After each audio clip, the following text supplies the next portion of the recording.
हमारे जीवन में सर्वप्रथम जो balance of mind, balance of intellect, मन का समभाव में होना, बुद्धि का समभाव में होना, शरीर का समभाव में होना और जीव का समभाव में होना हमारे जीवन के उत्थान के लिए आवश्यक और अपने मकसद की ओर बढ़ने के लिए एक सार्थक कदम है।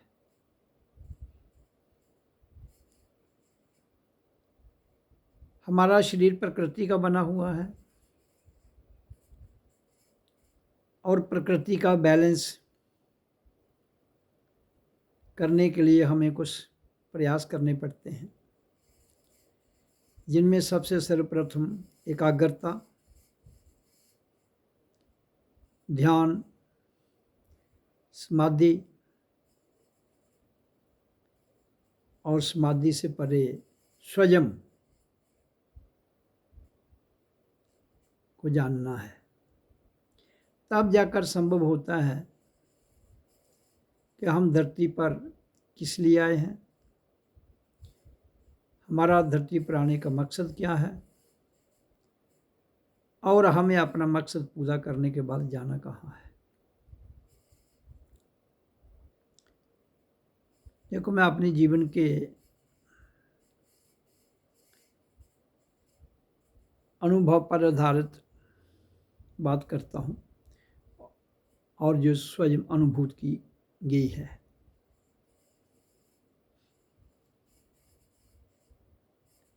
हमारे शरीर के अंदर हर प्रकार की शक्ति वास करती है। छोटे से कण की शक्ति भी हमारे भीतर है और विराट की शक्ति भी हमारे भीतर है। ऐसा केवल मानव देह में आने के बाद ही संभव है। स्वयं मानव देह के और किसी भी प्राणी के पास ये क्षमता नहीं मिली है। जिस दिन इस विश्व की रचना हुई, जिसमें सूरज, चांद और धरती प्रकट हुए, उसी दिन से ये सिद्धांत है। इस विषय पर कि कितने साल हो गए एग्जैक्ट कोई भी नहीं बता सकता है, लेकिन मेरी अनुभूति के आधार पर आज से 600 अरब प्लस पहले इस सृष्टि की रचना हुई। और रचना कैसे हुई? ध्वनि, sound. Sound is the cause of creation and creatures on the earth planet. ध्वनि के द्वारा ही इस सृष्टि की रचना हुई और उसी रचना में जितने भी जीव जंतु इस धरती पर आए, उसमें मानव देह भी है। ये सारे के सारे एक ही समय इनकी रचना हुई और उसी समय मानव के पास ये ऑप्शन मिल गया कि तुम साकार, निराकार और उससे परे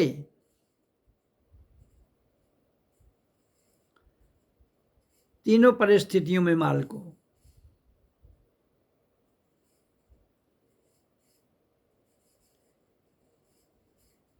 इसलिए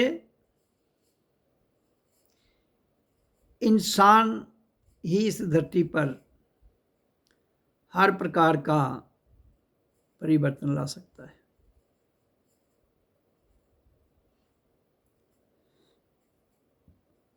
इंसान के पास मन बुद्धि विचार कर्म इंद्रियां ज्ञान इंद्रियां उनके विषय 5 महाभूत जिनसे शरीर बना, पृथ्वी जल अग्नि वायु आकाश, ये सब उसको ही मिले हैं। और किसी को भी ये संपूर्ण जिसमें प्रकृति में सृष्टि की रचना हुई है और उससे परे जो एक सनातन शक्ति है उसके प्रति भी जानकारी मनुष्य के पास ही है। इसलिए मनुष्य है तो सनातन है, मनुष्य है तो कोई भी अच्छा या बुरा जिसका परिणाम मिलता है उसके विषय में वो खोज करके बता सकता है।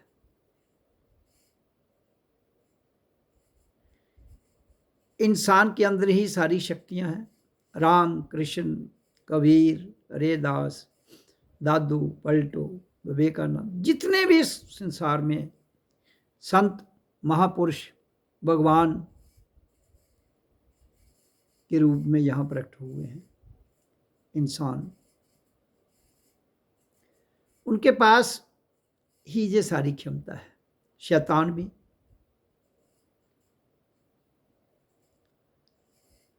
मैं बड़े स्पष्ट रूप से जहाँ व्याख्यान कर रहा हूँ कि हमारा शरीर पाँव से लेके नाभि तक, नाभि से लेके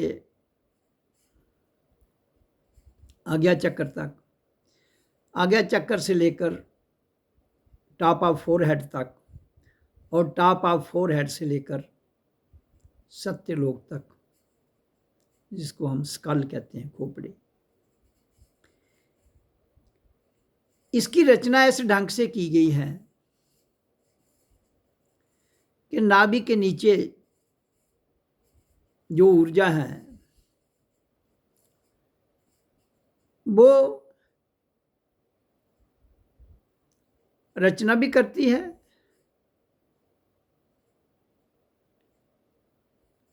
और तबाही भी करती है।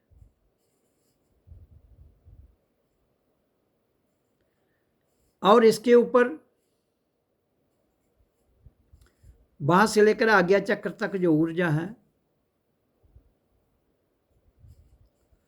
वहां हम प्रकृति के चमत्कारों को, जिनको रिद्धि सिद्धि कहा गया है, उनको नियंत्रण में कर सकते हैं। आज्ञा चक्र से लेकर टॉप ऑफ फोरहेड तक हम अध्यात्म ज्ञान की वर्षा कर सकते हैं और टॉप ऑफ फोरहेड से टॉप ऑफ हेड तक जो पोर्शन है वो एक दिव्य विराट सनातन स्वरूप है।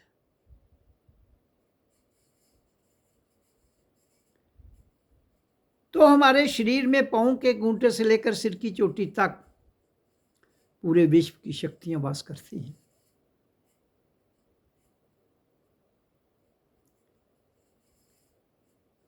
और वास करने वाली शक्तियों को जानने की क्षमता भी हमारे पास ही है। तो उसका पता कैसे चलता है? जिस ध्वनि के द्वारा हम इस धरती पर उतरे हैं, ये सारी चीजें प्रकृति में और प्रकृति से परे लेकर, वो ध्वनि है ओ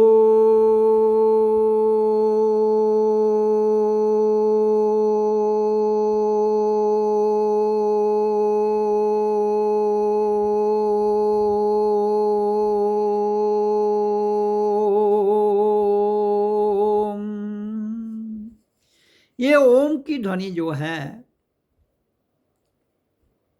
जैसे ही हम इसका उच्चारण करते हैं, इसके उच्चारण से एक तो साउंड ध्वनि पैदा होती है और दूसरा श्वास क्रिया बाहर जाती है, जिसको प्राण वायु कहते हैं।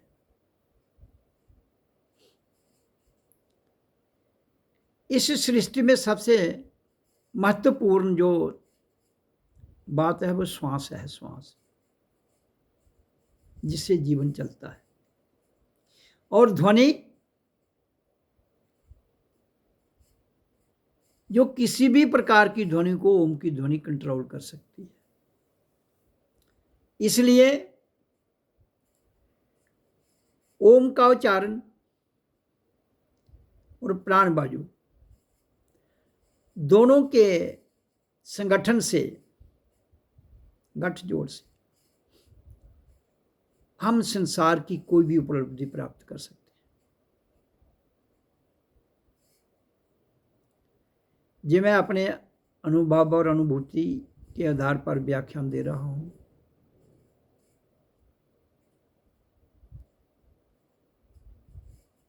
संसार में आपने जिसको भी जानना है, जिसको भी पहचानना है, जिसको भी समझना है, वो हमारी श्वास क्रिया जो है उसके भीतर छुपा हुआ है। हर प्रकार का ज्ञान,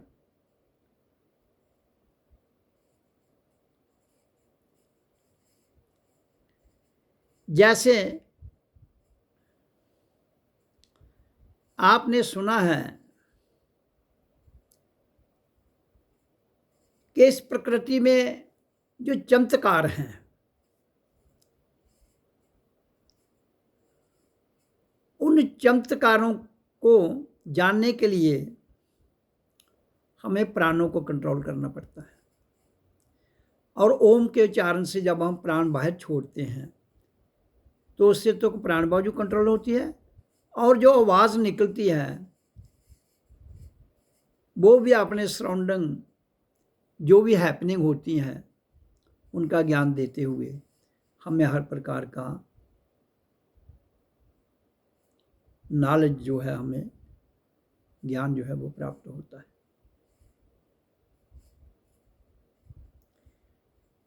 मैं बड़े डंके की चोट पर कहता हूँ, संसार की रीति रिद्धि सिद्धियाँ हैं ये हमारी आज्ञा चक्र तक है।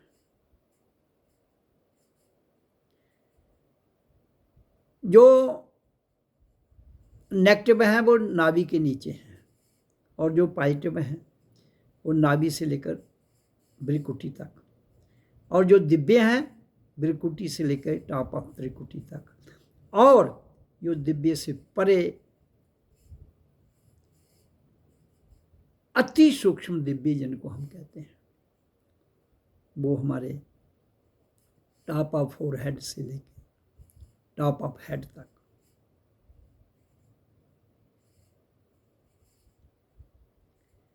इसलिए श्वासों का नियंत्रण करना ही हर प्रकार की उपलब्धि प्राप्त करना है, चाहे वो भौतिक स्तर पर करनी हो, चाहे वो अध्यात्म स्तर पर करनी हो, चाहे वो रिद्धि सिद्धियों के रूप में करनी हो। लेकिन मैं इन सारी बातों को ना छेड़ते हुए केवल एक ही बात पर जोर देता हूं कि इंसान को अपने जीवन के रहते हुए ये जानना है कि मैं कौन हूं और मैं कहां से आया हूं और किस लिए आया हूं, और अपनी असाइनमेंट कंप्लीट करके मुझे जाना कहां है। अगर ऐसा करने में मानव जाति सफल हो जाती है तो इस धरती पर शांति, समृद्धि और स्वर्ग और जिस सत्य चित्त आनंद की चर्चा करते हैं हम, वो भीतर से ही मिल जाता है।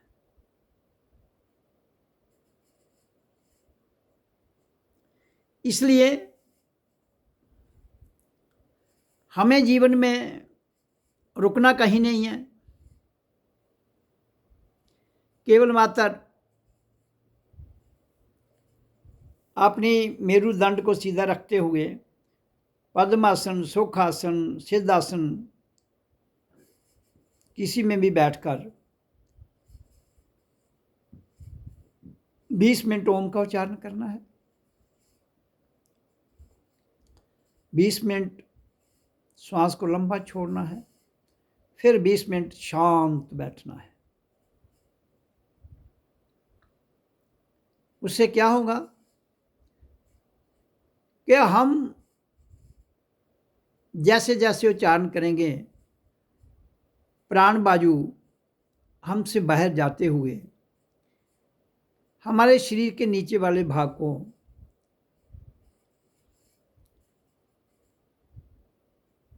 ऊर्जा को लेते हुए ऊपर को जाएगी। दोनों टांगों की ऊर्जा कहाँ आ जाएगी? जहाँ मेरुदंड हमारी दोनों टांगों के बीच में उसकी नोक नीचे वाली फंसी हुई है, वहाँ पहुँच जाएगी, जिसको हम सुषुप्त शक्ति कहते हैं, स्लीपिंग स्टेज ऑफ ऊर्जा। फिर वहाँ से अपने कार्यक्रम को कंटिन्यू रखते हुए, निरंतर रखते हुए ओम का उच्चारण करते रहना है और श्वास को लंबा बाहर छोड़ते रहना है। फिर वहाँ से मूलाधार, जिसको हम कहते हैं सुषुप्त शक्ति जहाँ वास करती है, वहाँ से ये एनर्जी ऊपर को उठेगी। वहाँ से उठते हुए ये नाभि में आएगी और फिर नाभि से धीरे धीरे ऊपर की ओर जाएगी।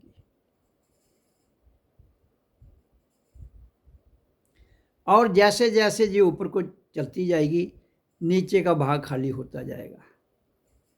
नाभि तक जब भाग खाली हो जाएगा तो सृजन आत्मिक जो शक्ति है, रचनाकार,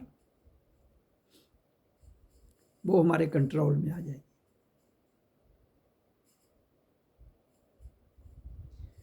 और फिर हम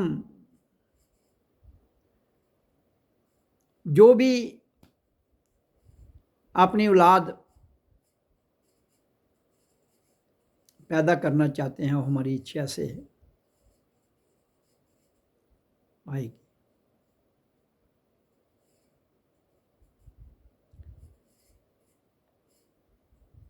तो फिर उससे क्या होगा? इंसान कभी नहीं चाहता है कि उसके आगे उसकी जो उत्पत्ति है औलाद, वो गड़बड़ पैदा हो। तो उसकी सोच ठीक और औलाद भी ठीक आएगी, तो धरती पर शांति का स्वरूप की नींव रखी जाएगी। उसके बाद जब ऊर्जा ऊपर को जाती है, हमारे हृदय में आती है, फिर गले में जाती है, वहाँ से भ्रिकुटी में आती है, तो हमारा नीचे का सिस्टम जो है वो खाली हो जाता है और शरीर जो है वो जितनी भी उसमें शक्ति हैं वो पॉजिटिव रूप में आज्ञा चक्र में कमांडिंग पोजीशन में आ जाती है। तब हम, आज्ञा चक्र का अर्थ है कि वी आर इन कमांड। हम किसी भी शक्ति को जो प्रकृति में भ्रिकुटी के नीचे हैं उनको आज्ञा दे सकते हैं, कमांड दे सकते हैं, और फिर वो हमारी बात को मानेंगे। लेकिन जहां मैं एक बात बड़े स्पष्ट भाव से कह रहा हूं, हमने लालच नहीं करना है, स्वार्थ रखकर कोई कार्य नहीं करना है, परोपकार, मानवता कल्याण के लिए। जात, बरादरी, धर्म, संप्रदाय, इन सब से ऊपर उठते हुए केवल इंसान के रूप में, नर हो या नारी हो, उसको जगाना है।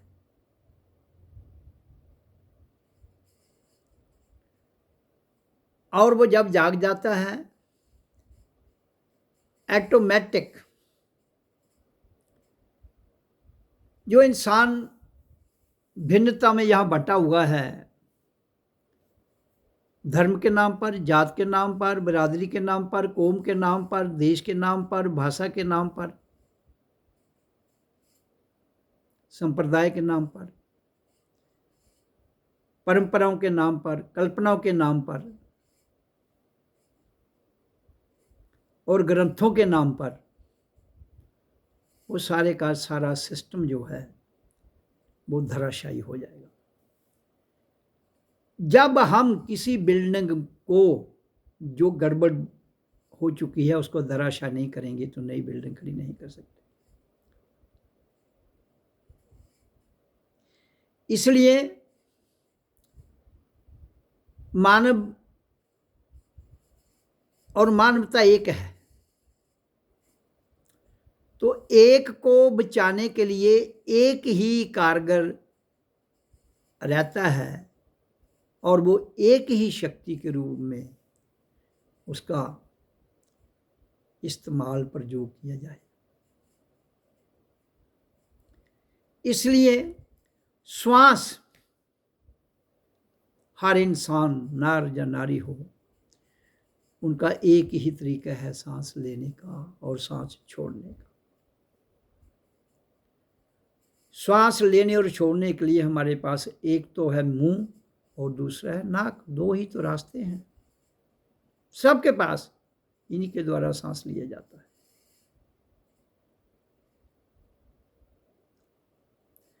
तो इसलिए और it is common for all religions, ये सब धर्मों, संप्रदायों, जातियों के लिए एक ही प्रोसेस है।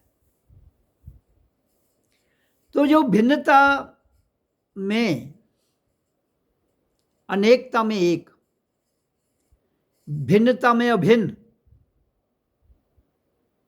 जो है वो हमारी श्वास क्रिया है। और एक और ऊर्जा जिसको हम आत्मा कहते हैं वो भी सब में एक ही स्वरूप में, एक करंट के रूप में। करंट की कोई जात नहीं होती है, उसे जो काम लेना चाहो आप ले सकते हैं। मैं बड़े सरल भाव में ये अपनी चर्चा और सत्संग वाणी में व्यक्त कर रहा हूं।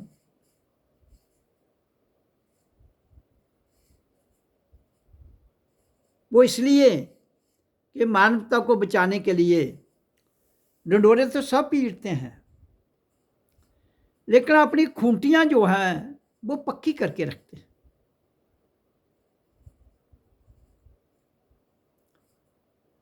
तो हमारे जितने भी धर्म संप्रदाय हैं ये खूंटियां हैं। इस धरती पर there should be one religion. काम बड़ा मुश्किल है, कहना और करने में बड़ा अंतर है, लेकिन उसके लिए हिंदू हो, मुसलमान हो, सिख हो, ईसाई हो, बौद्ध हो, जैन हो, पारसी हो, ब्राह्मण, खत्री, वैश्य, शूद्र, शिया, सुन्नी और जितने भी संसार में संप्रदाय हैं, उन सबको अपने श्वास को बाहर छोड़ना है। नाक से लेना है, मुंह से लंबा छोड़ना है।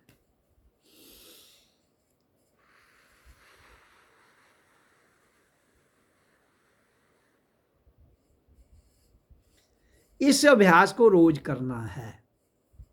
नाक से सांस लो, मुंह से छोड़ दो लंबा। 24 घंटे में 4 घंटे करना है इसे। ओम की ध्वनि कर लो तो ज़्यादा अच्छा है। और आप नहीं करना चाहते हो, श्वास को छोड़िए। श्वास को लेने और छोड़ने में सबके लिए एक ही प्रोसेस में बता रहा हूं। नाक से लेकर मुंह से छोड़िए या मुंह से लेकर नाक से छोड़िए, कोई फर्क नहीं पड़ता, छोड़ना लंबा है। रीढ़ की हड्डी को सीधा रखना है। रोज 4 घंटे छोड़ने से हमारे अंदर से विकार और विचार और रोग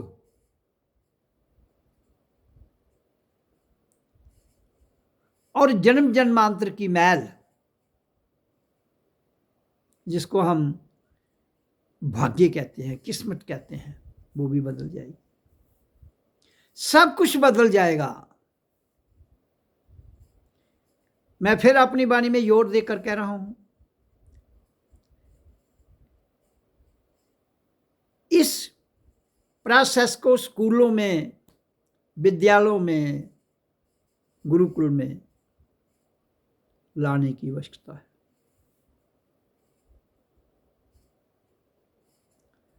ताकि इंसान के अंदर सदियों के बीच, जन्म जन्मांतर के बीच जो प्रारब्ध कर्म, संचित कर्म, काम्य कर्म, जो 3 प्रकार के हैं, वो अपना घर बना चुके हैं, वो सारे के सारे एलिमिनेट हो जाएं। तब जाकर हमारा ये मानव रूपी देह जो है एक शुद्ध मंदिर के रूप में बदल जाता है।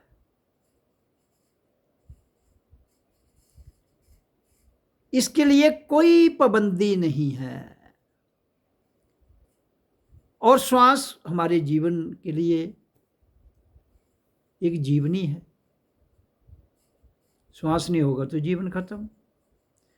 हमारा जीवन भी चलता रहे और प्योरिटी भी आ जाए, और हमारे भीतर से जितने भी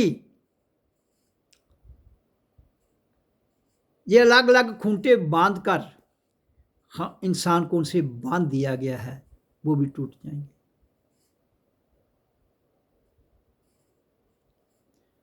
भ्रष्टाचार जो कभी भी खत्म नहीं हो सकता, गवर्नमेंट कितनी भी स्कीमें लगाए, लेकिन इससे वो भी खत्म हो जाएगा अपने आप। जब हम अंदर से प्योर हो गया, हर आदमी अंदर से प्योर हो जाए। बच्चे स्कूल में जाते हैं, उनको शिक्षा में इसको लागू करो, ताकि हमारा विश्व बचे, देश बचे, कौम बचे, और हम भी बच जाएं।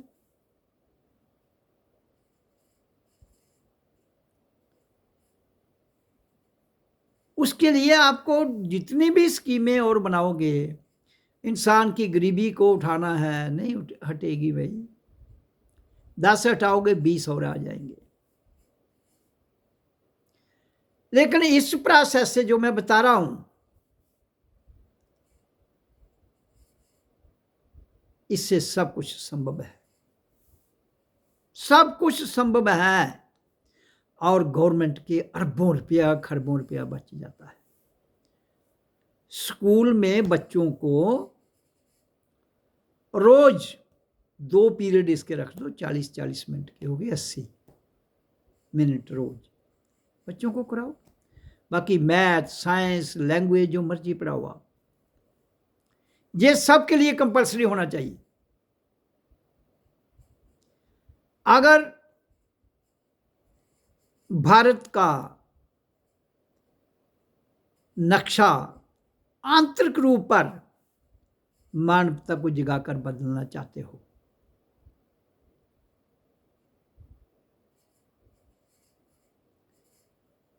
इसमें अगर कोई आनाकानी करता है इंप्लीमेंट कराने में, तो मैं कहता हूं बिल्कुल सख्ती से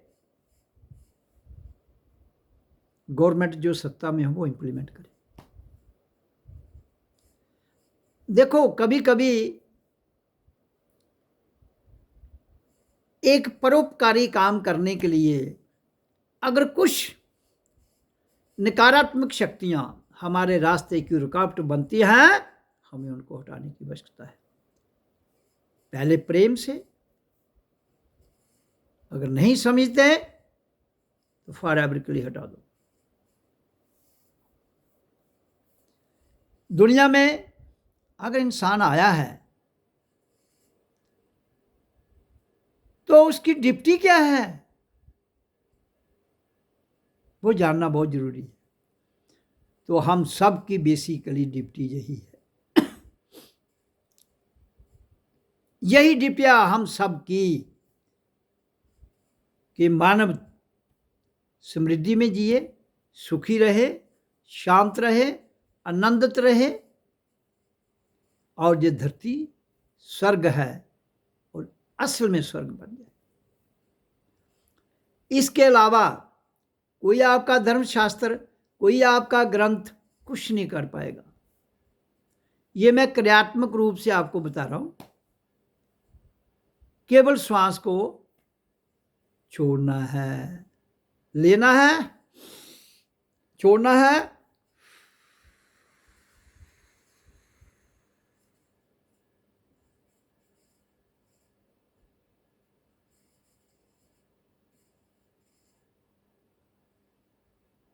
लंबा, और साथ में ओ